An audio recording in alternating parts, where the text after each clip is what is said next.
EduTech Guys Radio, radio.edutechguys.com. The opinions expressed on the site and its programs are those of participants and not intended to and do not necessarily reflect the opinions of any specific educational entity, sponsor, company, state, or government agency. Hello and welcome to EduTech Guys Radio, brought to you by Southwest Arkansas Education Cooperative and Hope Public Schools, both located in Hope, Arkansas. We want to give a big shout out to CDWG for their sponsorship of some of the equipment that we use here on the show. Welcome aboard. I am David Henderson. And I'm Jeff Madlock. Woo-hoo! Welcome to the party. It was actually a good intro. We didn't, stumble or... No, there was no lightsaber fight or any... Well, we kind of took care of that last week. No bantha fodder. No bantha. Who's fodder? I am the fodder. What are you talking about, Reggie? Yeah, I don't know what you're doing. I told you. I had one cup of coffee too many today. It's been one of those days. Yes. Hey, thanks for listening to us. Hey, if you'd like to check us out on the web, it's www.edutechguys.com. You can also find us on the old Twitter at EduTechGuys, Facebook /EduTechGuys, Instagram at EduTechGuys. So pretty much as David said last week, if you'll Google EduTechGuys, we're pretty sure we're the first ones to come up on your list. That's us. But just saying. Today, if you got some questions or you're listening, want to know what's going down, just hit us up on Twitter with the hashtag ETGChat. That's ETGChat. That is ETG and Chat. That's pretty much all the goodness that's out there. Hey, if you hit the website, you will find a player on there so you can listen to the show from our website. Or you can drop out later if you missed the show and you're listening to it now, but you missed... Anyway, if you want to listen to previous shows, you can go out to iTunes. Oh my gosh, that is jump hilarious. on the podcast side and take a listen out there. Just look up EduTech Guys. This is show number 42. 42, the answer to shows. life, the universe, and everything. Oh my gosh, it 42. Is. Where's my 42. towel? There is. That's great. We're excited to be here. We want to also let you know that we're on Mixler, Mixler.com. Highly recommend them. It's our podcasting platform that we're using now. We've been using for 42 shows, plus conferences. Man. They've treated us pretty well, and we've been very happy with them. So you can find us there at Mixler.com/EduTechGuys. So I know you were waiting. The suspense was killing you. Suspense is killing you. I know. And I always have to put it out there. If you go to radio.edutechguys.com, it'll take you directly to our Mixler landing page so that you can play it directly from there. If you do log into Mixler, you can actually catch us on chat from there.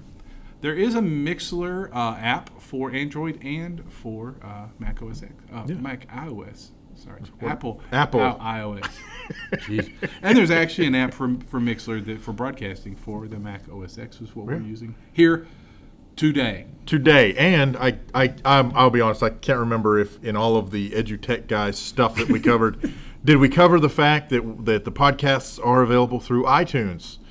Yeah, I said. Did you say iTunes? If you want to catch it later, yeah. Later? Okay. Sorry. Sorry, I ramble a lot. David's learning to just drown me out for a while. David's trying to learn how to do more than one thing at a time, and obviously that's not working out too well. I will say though, you've got 6 plates spinning over there. It's pretty nice.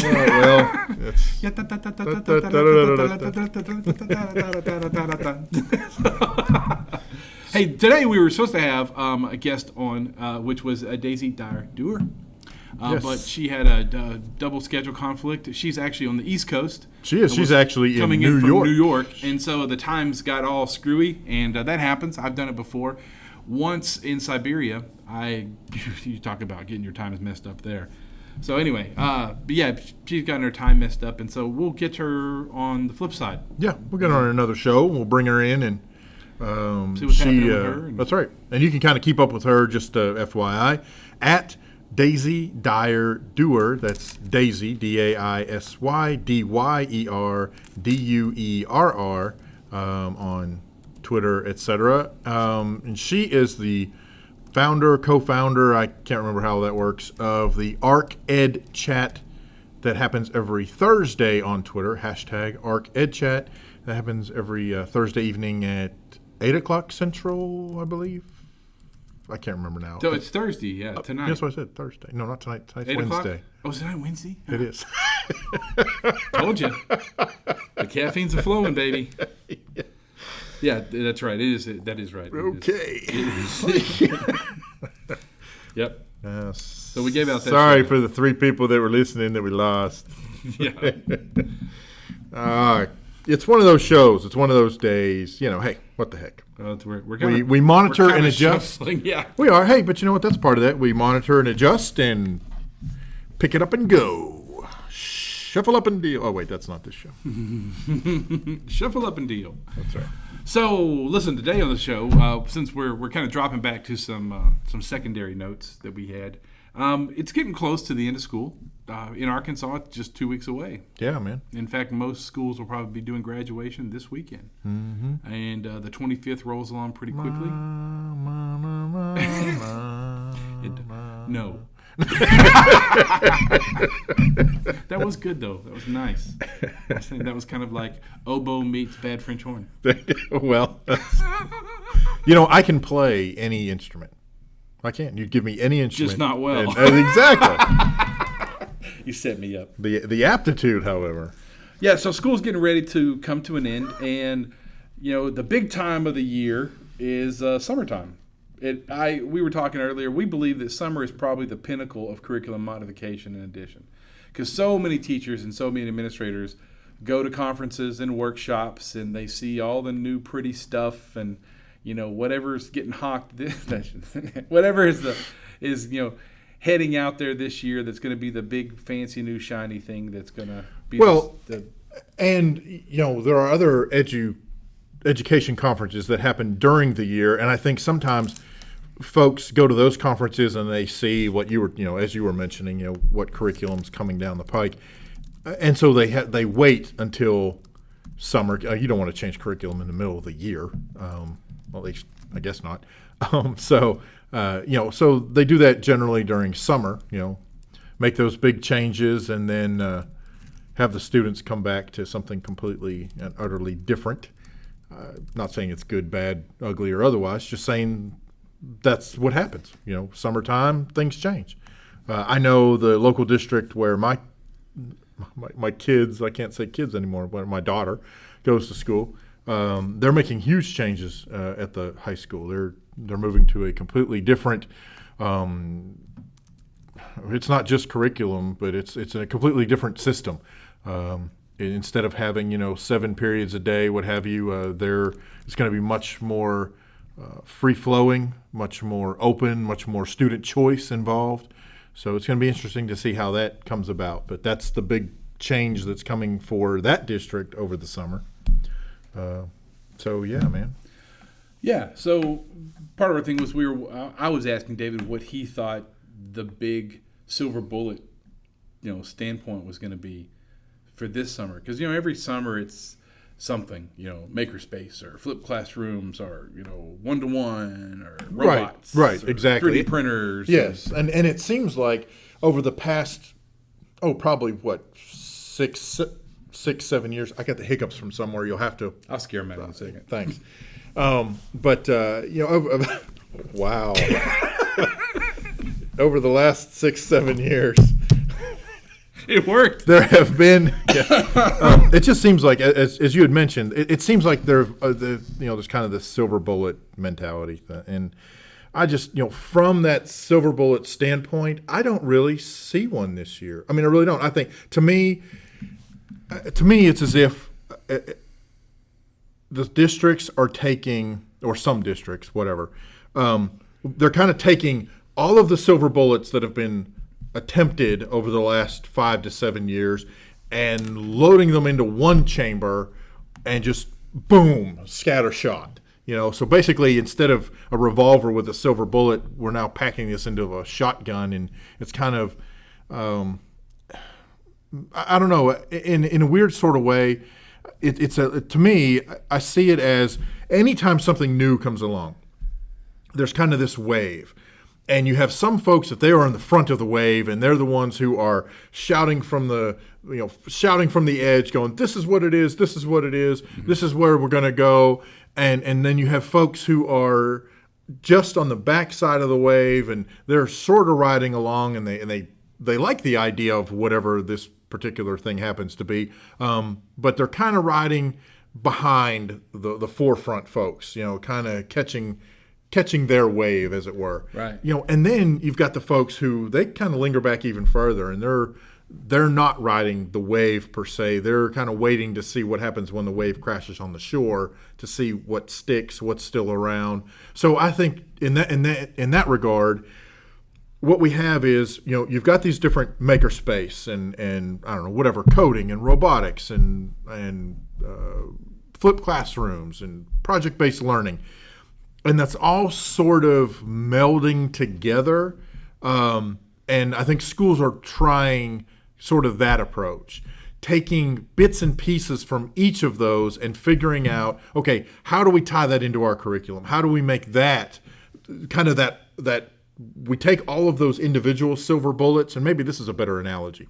We're taking all of those individual silver bullets and we're melting them down into our new silver bullet. Right. But even that silver bullet that we're making it into, it's really not a one-shot single thing. It's actually kind of a scatter shot. I think it's interesting.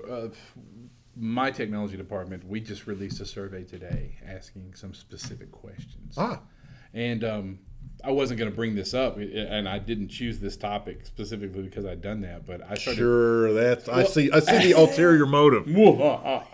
But I realized after you started saying what you're saying about multiple silver bullets, mm-hmm. Some of the questions that we asked were, and we did them in a numerical linear form, like low being 1 and high being 5. Sure. Okay. How would you rate the successful use of student devices in your class? And how would you rate the necessity of technology in your class? Ooh, nice. And how comfortable do you feel using technology in your class?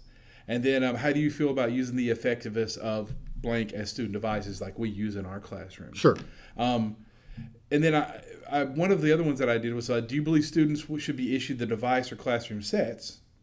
It's like a student takes home a device, they have their own, or would you have a classroom set? Right. And then which of the following would you prefer to use as student devices? And we listed like everything you think of: Chromebooks, MacBooks, sure. Windows laptops, iPads. And then I asked for a brief explanation of why you selected that device. And then I asked, what areas of training concerning technology in your classroom do you feel would benefit you and enhance student achievement? So we asked that across the board. And actually at our K through 6 levels, we asked, would your current device, the one you're currently using, be mm-hmm. sufficient enough to carry you on one more year? Right. And I can tell you, the response has already started just kind of rolling in pretty heavily, which is interesting. And of our primary folks, the one that's really blown me away was, would the current device you're using, which the devices they're using are 4 years old, is yes. Yeah, they'll be perfectly fine for what we're doing in class. And it's interesting what I realize now, and people that get to take a survey, especially if those last parts are too long answer surveys. Just tell us why you picked this and right, sure. What training do you need? So we're getting, all kinds of stuff. Well, my printer's always out of ink. You get that kind of thing. Hey, I've got a platform here. Let me go ahead and just go ahead and yeah, do exactly. all I got. You gave me the free space. But you see, the beautiful part is now I have the opportunity to create another survey. And you're exactly right. So now it's like, well, this many of you said I'd like to have Windows laptops. Right. This many of you said you'd like to have Chromebooks. So now here's 10 more questions of how would you use these Chromebooks? Would you use them this way, this way, this way, this way? To really start taking those individual silver bullets now and going, great. You said you wanted Windows, right. And you said you wanted this and this. So great. That follows into this, which was a silver bullet we did in 2014. Right. So we're going to hold you to it, and this is what you're going to do next year. Yeah. Ooh. But that's a good thing. So maybe we're giving them what they want, because we have the responses in summary, but we also have the responses individually. So now we can actually pinpoint to the point where we can go, well, this teacher says that they would work great with, Ubuntu running a laser gun with, goldfish so we're going to give you Ubuntu, a laser gun, and some goldfish. Right. And so this is what you wanted. Mm-hmm. And then that's fine. I'm not saying it's a bad thing. I'm saying you're right. And maybe this is the way. This is our shotgun to go. Let's load up all these bad boys, and here you go. Right. Now you've all got what you wanted. So I think part of that survey, in addition to having the kind of ABC, what do you want to do with this ABCD? I think that definitely needs to have a free space there, because Oh, we did actually. It says other. Yeah. Yeah. You know, because like- I think even more than just an other, if you have, that kind of open text box like what you have on your current survey, but on the next survey I'm talking about where you said, okay, you said you wanted Windows, so what are you going to do with it? A, B, C, D, and then not just other with one line, but actually a paragraph thing and say, you tell us, you were the one that wanted this. You wanted Chromebooks. So how do you see using those Chromebooks in your classroom? See, exactly. That's, to me, that next survey is, okay, so you wanted Chromebooks. Now, give me 3 lesson plan examples that you would do using Chromebooks. Yeah, exactly. This is why you need Chromebooks. Yeah. Because if you know, then you can give me 3 examples like that. Right. I'm not telling you to write me a lesson plan. Just say, No, just, right. I want to do this, I'm going to now, do this. Interestingly enough, the responses are really pretty interesting when it gets down to that. Blank isn't easy to handle. The one person says, blank isn't easy to handle. And then another one says, it's actually easier for students to handle and manage. Okay. Which, yes. And then some say, well, I see that these need a keyboard because the kids need to be able to write more papers. Now, it's really interesting because you saw the numbers from my district. Right. Hundreds of thousands of documents created. Yes. So they're writing with iPads. Right. That was to say it. I was trying not to get device specific, but the writing is not, I don't think it's tied to a physical keyboard or a virtual keyboard anymore. Mm-hmm. When my grandfather, who's 90, says, hey, have you seen Word Wrap keyboard? No. On the iPhone? Yeah. Check it out. And it looks like a keyboard. He goes, watch this. And he swipes it, and it curves it into the corner. So if you're holding it with your thumb, it's curved, so you can type on it with your thumb. Oh, that's what's really cool about that, or I don't know if it's cool or not, but that triggers in my brain. Way back when, do you remember UMPCs? Oh, yeah. Those were kind of the first. We had some. When we had one here, and that's what you could set the keyboard, and it would do that kind of quarter circle in each corner, so that you could use each thumb to type. Well, remember the iPad lets you split the keyboard. That's true too. That's true. But what I'm getting at is, it's a 90-year-old cat. Yeah. That likes to use I like this corner-shaped keyboard from a thumb. Exactly. So it's just people. I run into 23-year-olds right out of college and go, I just hate typing. I have to have a real keyboard. Okay. Right. Exactly. I wouldn't have thought you would have wanted a real keyboard, but that's cool. But yeah, I think you're right. I think we are at a point where curriculum and technology have to get together in professional development and really get more specific. It's not just going to be one survey or a handful of questions that's going to get our answer. We're going to have to get granular in what we're looking for. Yeah. And you're right. And since we've already tried these silver bullets, and every district has, district, and there's the thing, every district could probably go back and go, remember silver bullet A? These 6 teachers really got it. Now, the other 47 or 123 didn't. Right. And remember silver bullet B? These 18 teachers got it. Now the rest of them did it. And interestingly enough, the 6 teachers that got A, only 3 of those got B of the 18. But right. And the 8. So that's, and you go back and go. So if we take silver bullet A, B, C, and D, we've now got 47 of our teachers who are doing something effective for them. Right. Well, and your shotgun approach is actually spot on to let's do that. Right. And the kicker with that, of course, means that now the tech department has to support silver bullets A, B, C, D, E, F, G. Right. So, and that's a big deal. And it is a big deal. And in some districts, the tech people, the tech department says, yeah. That if that's what the teachers need, that's what the students need. Yeah, we're going to support it. In other districts, they're going to pick A, and that's what you're stuck with because administration has allowed those particular tech folks to rule the roost that way. And I'm not going to say that that's good or bad or ugly. Right. I'm just saying that is exactly how it is. If you have a tech department who decides what technology is put in place for student and teacher use, they have been afforded that type of control and say so. And again, I'm not saying that's good, bad, ugly. I know it looks like I am, but I'm not trying to. So that's why you told me we were going to ruffle some feathers. Now it hit me. Oh, that's what you meant. That's what it is. Yeah. You're right though. But that's how it is. And there are some districts that's how it is, and there are other districts where the technology department is there to implement and support whatever the the teachers and students want to use or decide to use or whatever. Yeah. It's just different approaches to rolling out technology in a district. And it's funny. This is a discussion we've had a million times. Sure. We're pretty open. We're way open. In fact, we pretty much support every platform in our district. Right. Some real heavy. Right. But in our district, in the districts in Arkansas, you're not going to use the e-school administration side without IE. Right. So we've got Windows machines out there, lots of them. In fact, we've got Windows Labs, so we can teach Word and teach those things for the business level side of it, for CBA and things like that. Sure. But it's quite interesting that how we would actually hinder the education process at several districts in the country, where their tech coordinators, their directors would say, "No, right, I hate blah blah blah." Exactly. Never touching it.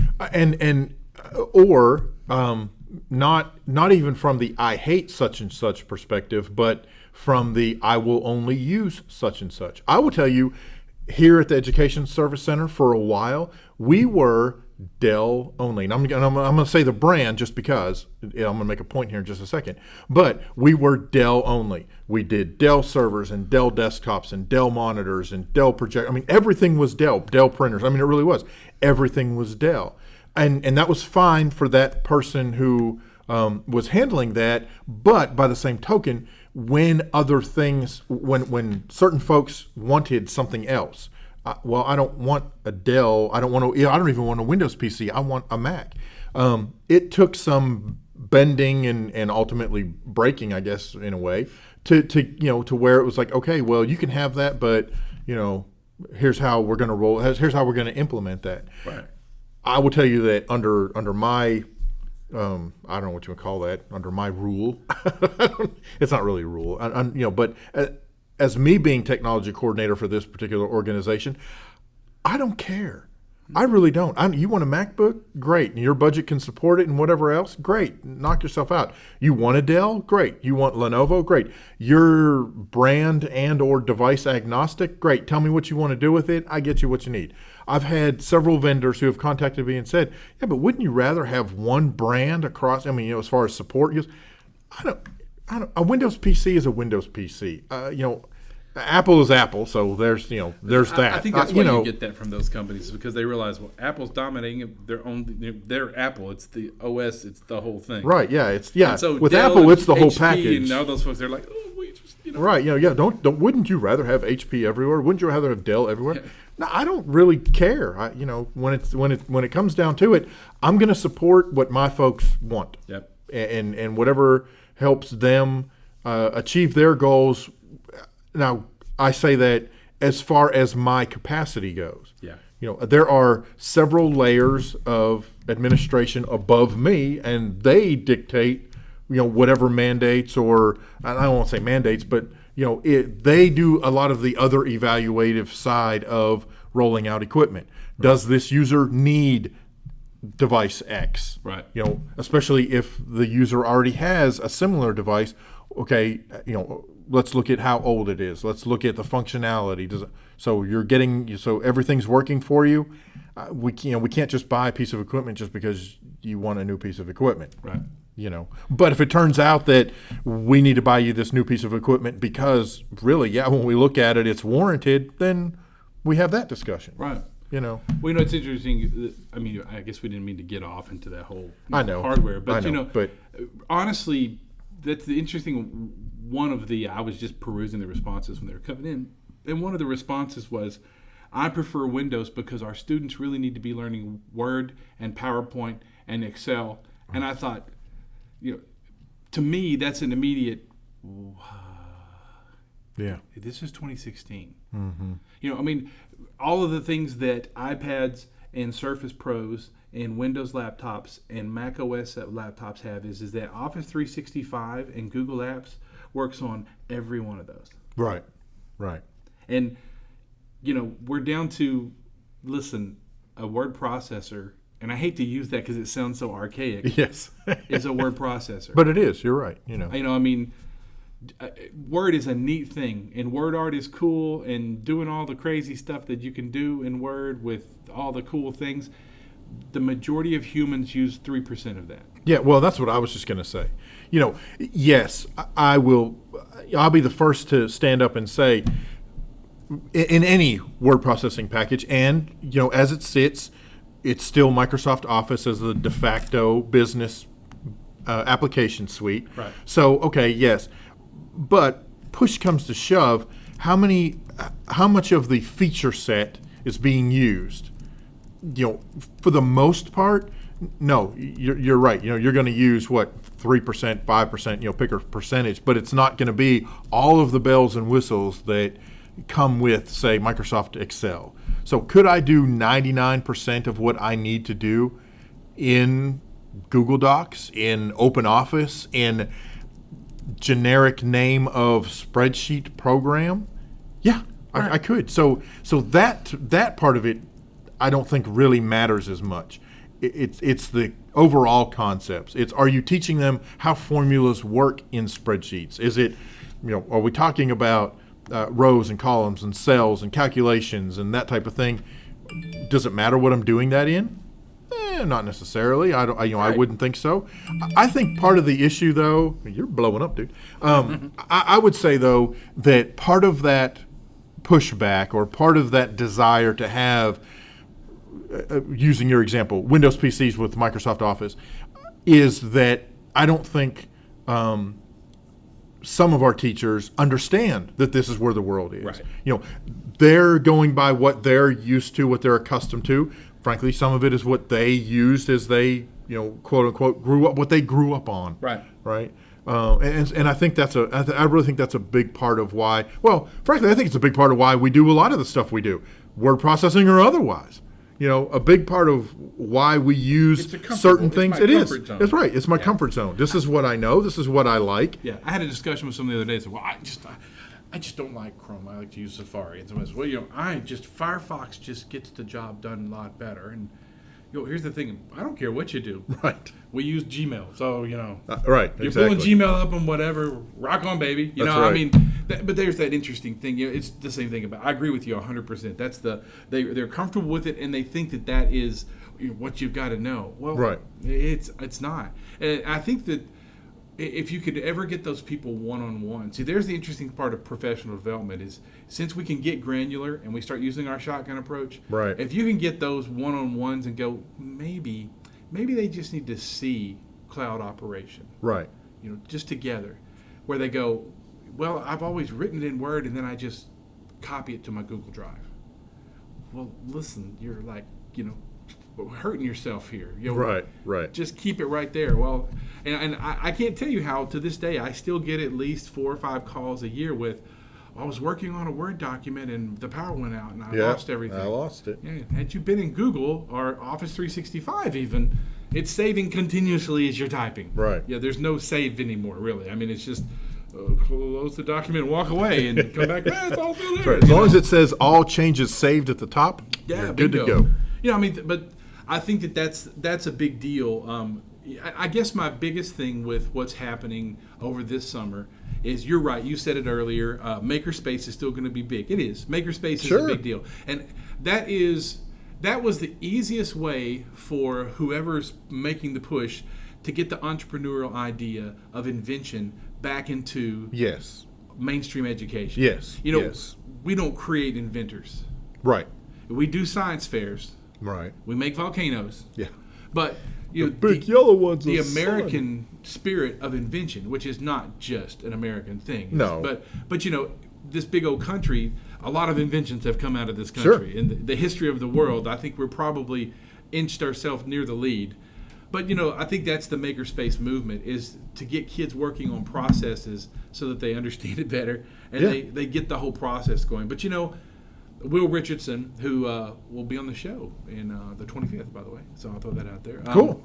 Will Richardson had he had a blog post about a video he did about Web 2.0 in 2004 for NOCC, which became ISTE in New Orleans.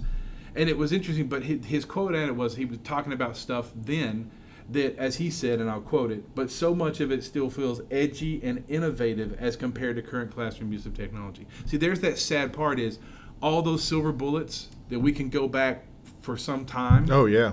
You know, look at podcasting.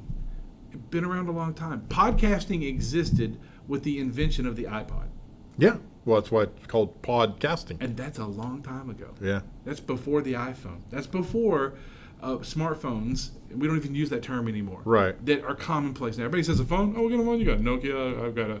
Well, nobody uses Nokia anymore. Really sorry. But I mean, but there's the interesting part. But even today, we do a workshop, and 90% of the workshops. Oh my gosh, that's just so. Wow. No, it's not. It's not really edgy or innovative at all. It's just it's easier. I mean, because think 5 years ago, if I wanted to share a file with you, that's hard. Right. Before the overnight cloud and then its blow up for, hey, we can now put stuff in Google Drive, and then suddenly we can put any size file in Google. We have unlimited storage in Google Drive, right. And it's literally, I need to get this 5 gig file to you. Drive share done. Right. We didn't have that technology, and so that does make it edgy and innovative. I mean, when we finish this show, we're going to upload a 100 meg file in less than a minute. Right. And it's going to be on iTunes in 2 minutes after that. Right. Or sooner. Right. And that's just freaking crazy. I mean, It's you can't get freaking any cooler than that. Yes. Well, I've talked too much, haven't I? No, man. But. So I tell you what, let's take a break. Okay. And listen to a little music. Yeah, sounds good. And don't forget about, where are we going to be next? Hey, I tell you what. This is very, very cool. We are going to be in Hot Springs the 15th and 16th of June during the HISTE conference, the Hot Springs Technology Institute. Which is like the oldest, it's the longest running. It is. And it's the premier educational technology conference in Arkansas. In Arkansas, yeah, absolutely. And the Don Benton, who is I don't know the official title of that, he's got who heads it up. So Head Poobah. The head poobah of HISTE. He's the HISTE head poobah. He reached out to us and said, hey, we would love to have you guys come up and do some conference coverage. Come up here and let's cover the conference for 2 days. So we are going to be in Hot Springs June 15th and 16th, providing live, ongoing coverage of the HISTE conference. So I'm very excited about that. That's going to be cool. CDWG is one of our sponsors, and we will be reaching out to other folks for sponsorship to help cover some of the costs of doing such a thing. If you're out there listening and you're interested in helping us out, reach out to us. You can go to EduTechGuys.com and just fill out that form at the bottom of the page there and let us know that you'd be interested in helping us offset some of those costs. And there's definitely some benefits to sponsoring EduTech Guys in terms of mentions and getting your logo out there. We're going to be front and center, so we're going to be right there as folks are coming in and going up the steps to the main conference area. So it's going to be very, very cool. So again, that is June 15th and 16th. We'll be at the HISTE conference. We're about to break out into a couple of songs from Nick C. And when we come back, we'll delve into social media and what schools need to be doing to reach their teachers, their students, and their community. Stay tuned.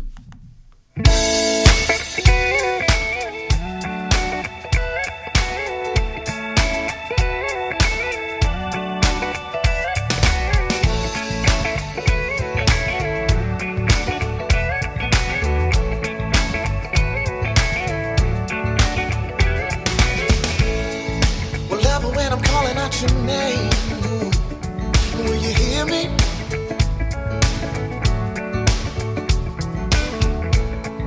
'Cause honey, I'm just vibing on your energy when you're near me. And I know we have just begun, but I'm glad that we can give it a chance. 'Cause ain't no better feeling out and falling in love. My heart is not my own, and it's sinking like a stone. I'm completely yours. I'm completely yours. I'm completely yours.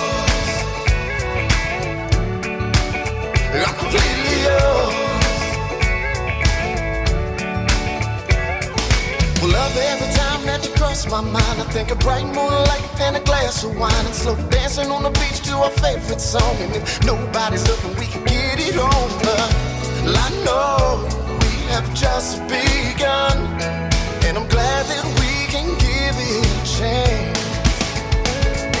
'Cause ain't no better feeling now than falling in love. My heart is like a stone. My heart is not my own. I'm completely yours. I'm completely yours. I'm completely yours. I'm completely yours.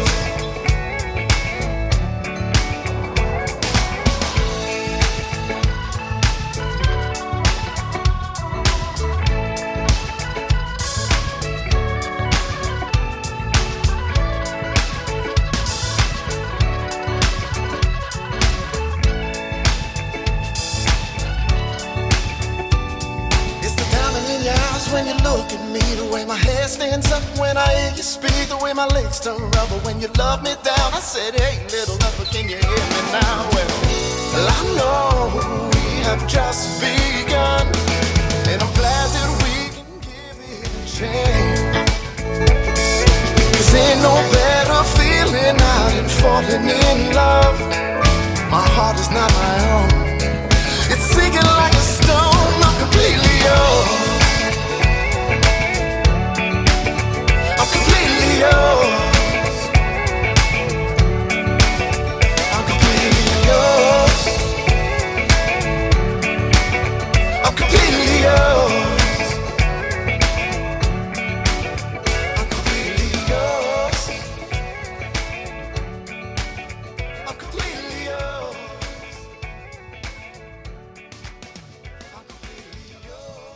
Hey, you're listening to EduTechGuys, come to you live from the Southwest Arkansas Educational Co-op in Hope, Arkansas. You're listening to Nick C., Completely Yours. Just a little music break before we head back into the chat time. One more from Nick C., great artist, and I think you'll enjoy this one. It's called Just Love Me.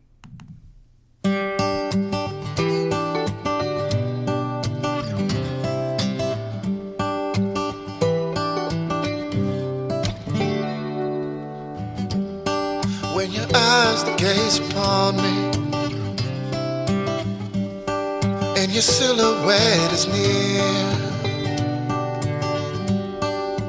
all I will ask of you is to love me down, down, down, with your mercy all around. And when your poetry is clear, all I will ask of you is to love me now, now, now. Oh, I love it when words can say. Oh, I ain't throwing that word, no. Just love me, just love me, just love like you want to.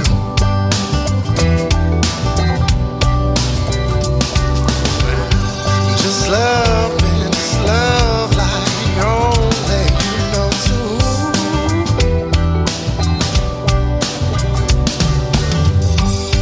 I could fade out in your love like the summer's warm sunlight. And all I will ask of you is to hold me tight.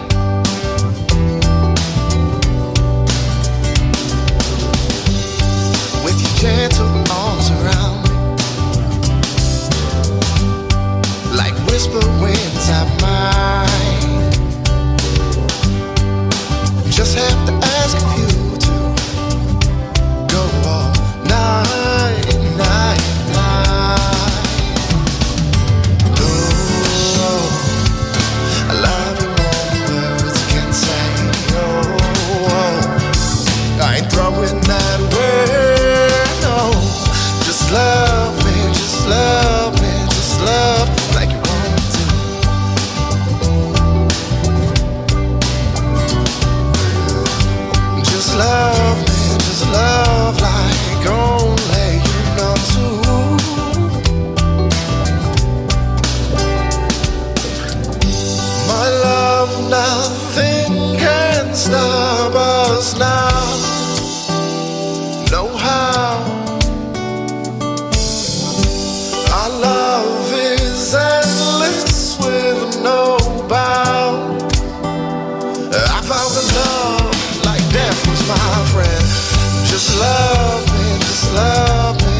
Hey, you're listening to EduTech Guys Radio, come to you live from the Southwest Arkansas Educational Co-op in Hope, Arkansas. Yeah, we were just listening to Nick C., Just Love Me. We like to have Nick on the show. In fact, we have him on the show quite a bit.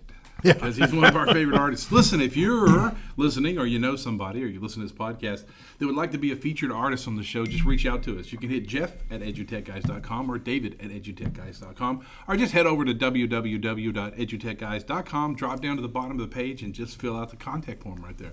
Yeah. Let us know what you'd like us to play, and we'll put you on the show. Absolutely. Do it in a heartbeat, because it's good times.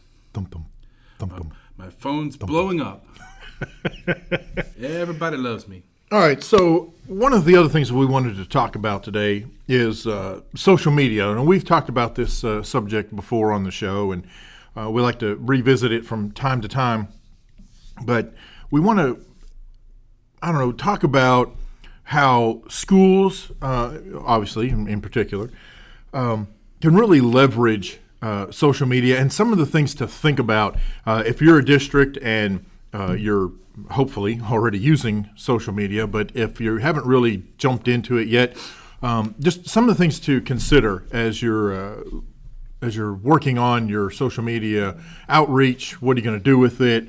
What are the benefits? How do you do it? What are the things to look for? That type of thing. So one of the things we like to kind of Jeff and I kind of came up with is having your social media. It's sort of like having a garden, all right? But I'm going to tell you, I've never had a garden. That entails dirt and working outside in the heat. I was going to say, as Jim Gaffigan once said, I'm what you would call indoorsy. Don't really do the outside thing. But we do understand how the concept of garden works. There you go. That's right. So, like a garden, you've got your garden that you're growing, and essentially what we mean by that in terms of social media, you've got things that you like to use that will help cultivate your online culture. All right, so maybe you're currently using Facebook. Maybe your district has a Facebook page, or maybe it's got a Twitter account, or maybe you're using all kinds of different social media. We're talking about maybe if you're using Instagram or I don't know, whatever else. Facebook, and Twitter. Exactly. Google Plus. So what you want to do though is you want to be sure that as you are growing your social media presence, and not just schools and districts, but think of yourself individually. What are you doing online to grow your own online garden, your own social media garden? And by that, we're talking about the posts that you make, the things you talk about. And this is one of the things that Jeff and I talked about kind of off mic. We think, just making up numbers for lack of a better description, but by the same token, not just making them up, but kind of where we see divisions happening.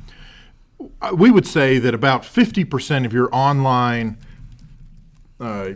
promotion, usage, persona, however you want to say that, 50% of what you put, or really of your online persona, is publishing. You've got to be publishing, right? That's how you're going to grow your audience. That's how you're going to reach your students. That's how you're going to reach your peers, reach out to your community, is by the stuff that you create, the information you are, and by create, that can also be sharing. So as you retweet things or you share posts or anything along those lines, you come across an article that you enjoy and you turn around and share that out with other folks, that's still helping you publish indirectly. Now, directly would be much more, you're coming up with your own post. Yeah. You're coming up with your own content. Hey, we did this in my classroom, or hey, I was thinking about this the other day, and here's what I have to say about it, and getting that out there. And then another part of growing that garden is, what I like to call cross-pollination. All right, I know that makes me giggle. It does, but okay. So, quick sidebar. Does it make you think of Grease 2? Do you remember Grease 2? And they talk. That's okay. Exactly. Anyway, yeah. Anyway.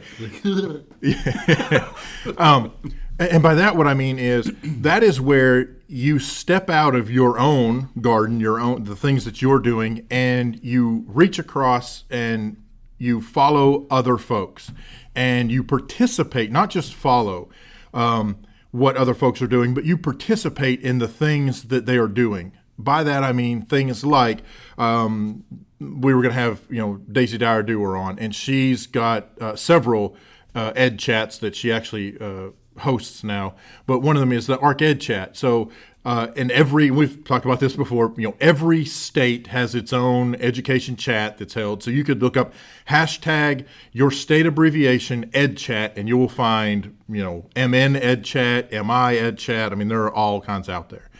Participate in that. Find out when it's happening. Follow that hashtag as opposed to a particular individual. Follow the hashtag for that chat, and then you can participate. And one of the really cool things that happens is you can participate just by kind of what they call lurking. That is, you're reading along, you're watching. Maybe you don't necessarily feel comfortable right away, putting your own words out there.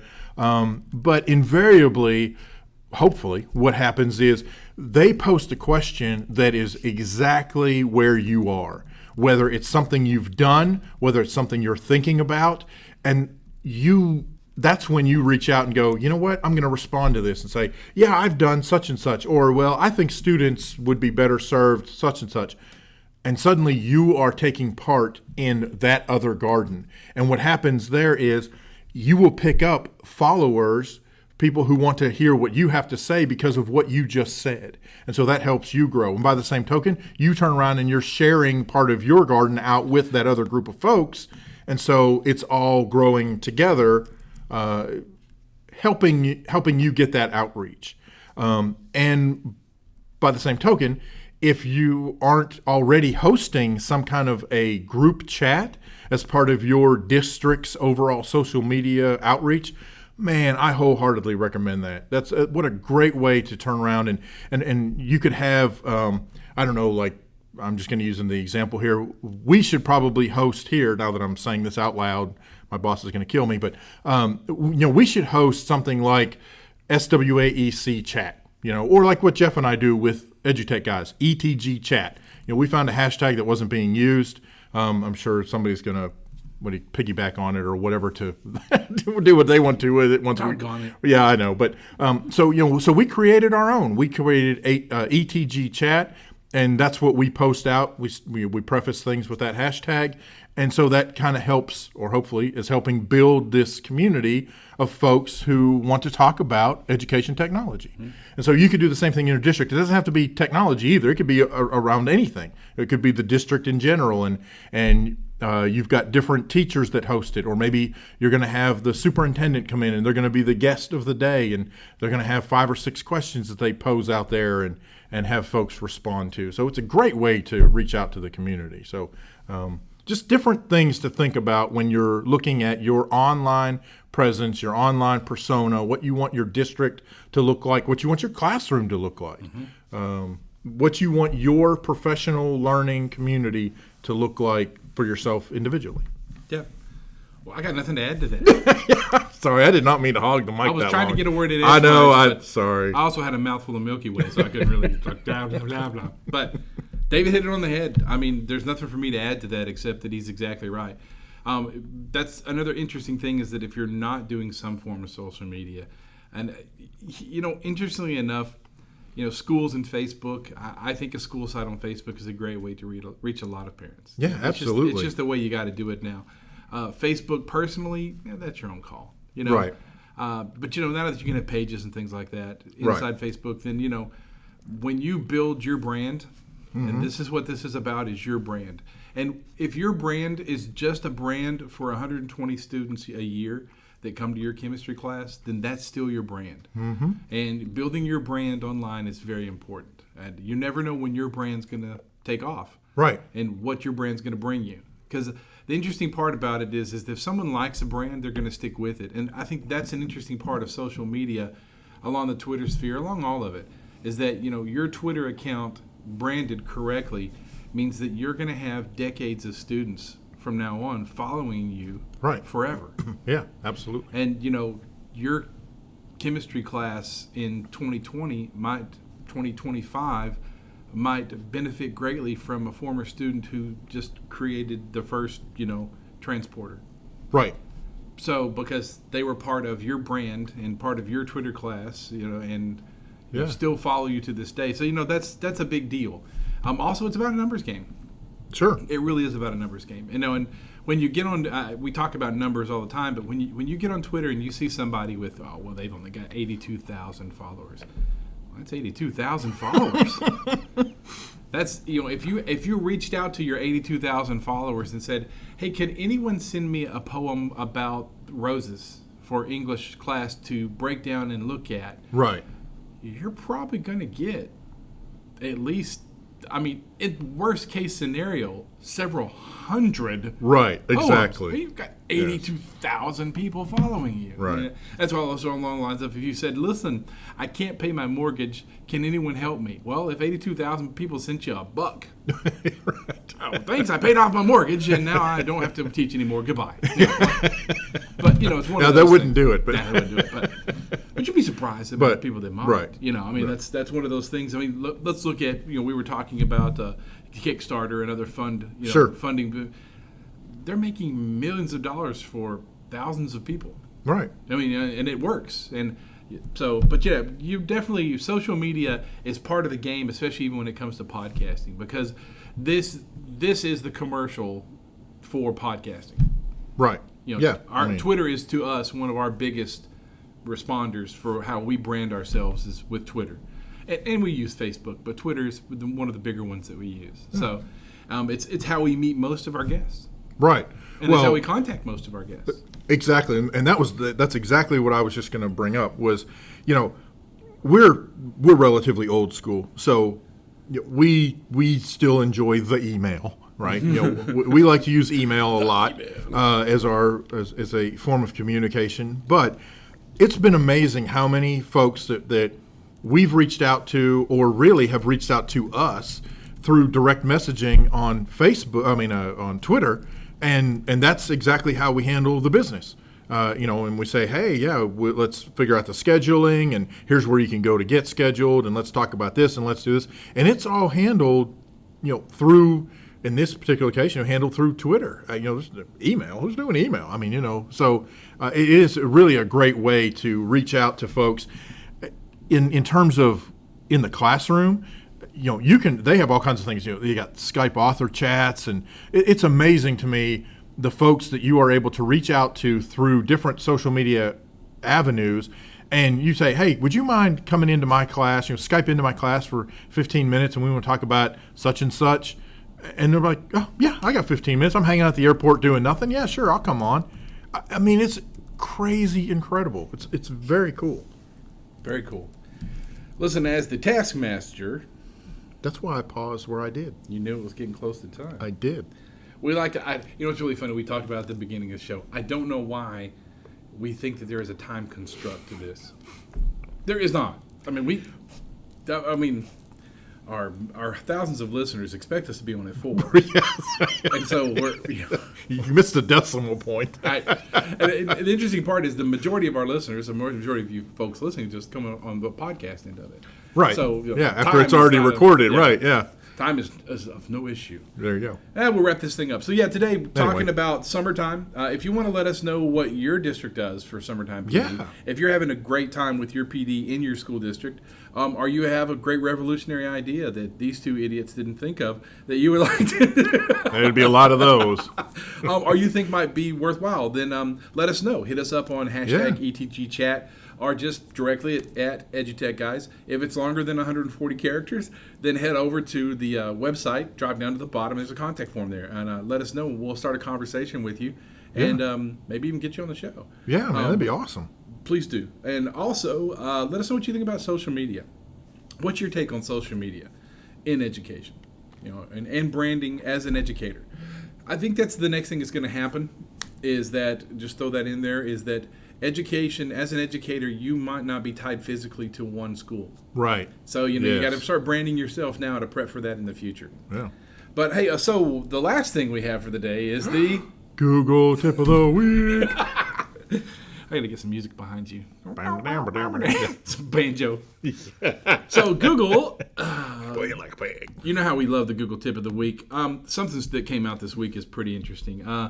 Google Drive notifications in Google Chrome. Don't know if you've seen those, but so there's actually two parts to that. Now you get a Google Drive notification when your colleagues share Google Drive files with you, and it will pop up in Chrome with a nice picture of the colleague, and it'll pop up and slide off. Usually from the right is the default, and you'll see it come up like it would any notification. One of the other cool things is that we discussed a while back a script that allowed you to get notifications when anyone changed a document. Well, Right. Google has actually already put that into all of them now. As you drop into your drive, you might notice that it will tell you, hey, now you can receive notifications when documents or shared documents are changed, and you can actually turn it on or off. So if you don't want to know, you don't have to know. Right now, I think it's a global thing with shared documents. Like you turn it on, then you're going to get an acknowledgement when any shared document has therefore been changed. Oh, gotcha. Okay. So for David and I and the EduTechGuys, that's great for us because any document changes, then we know, hey, David changed something in the document. Because every document we create is pretty much a shared document. Well, yeah. Because we're always working on it that way. But really come in handy, and it's going to come in real handy in the classroom. Yes. So Google Classroom kind of did something like that, I believe. But now that you can actually monitor folders and things like that, so when your kids turn in stuff, if you're looking for something or vice versa, that's going to be a real handy dandy That's piece. very cool. I think that's it is very cool. And you don't have to do any coding, or you don't have to know any scripting inside Google, which that's a real big deal too. Yeah. So one more thing I guess we can throw out there is the computer science standards. This summer, Henderson State University is doing a class 2 consecutive weeks. I think it's 4 days a week, where you can go and it's free, and they're giving you training to pass the praxis for the computer science standards. Yes. And it's actually some follow-ups in the fall. It's it's kind of a year-long course, kind of. But when you finish the whole thing, it's 66 hours of PD, which is a lot of PD. That is a lot of PD. But the Southwest Arkansas Educational Cooperative will be offering a ton of stuff. Yeah, we're actually not just a ton of stuff, but we received a grant that we are going to be going around to each of our member districts and providing some. It's generally intensive PD regarding the computer science standards. And what I mean by that is we'll be going around and we'll be working with districts to provide a quick 2-hour overview. That's kind of the intensive part. And then giving the teachers time and working with them to learn how to and figure out how to incorporate the new state computer standards into what they're doing already. So it's not going to be more work. It's just kind of training the teachers' brains to think about, oh, yeah, that's also computer science. Okay, that's cool. Yeah. So, I want to say this. I think every teacher that's interested in it, it's worthwhile taking. You will learn something that will enhance your teaching and enhance your understanding of what the kind of technology the kids in the future are going to, right now and down the road, are going to be dealing with. Absolutely. Very, very handy. Hey, well, listen, we're going to get out of here. We're out of here. Hey, I'm Jeff Madlock. And I'm David Henderson. We'll see you next time. Maybe. Yeah, for sure. You've been listening to EduTechGuys Radio, radio.edutechguys.com. The opinions expressed on the site and its programs are those of participants and not intended to and do not necessarily reflect the opinions of any specific educational entity, sponsor, company, state, or government agency.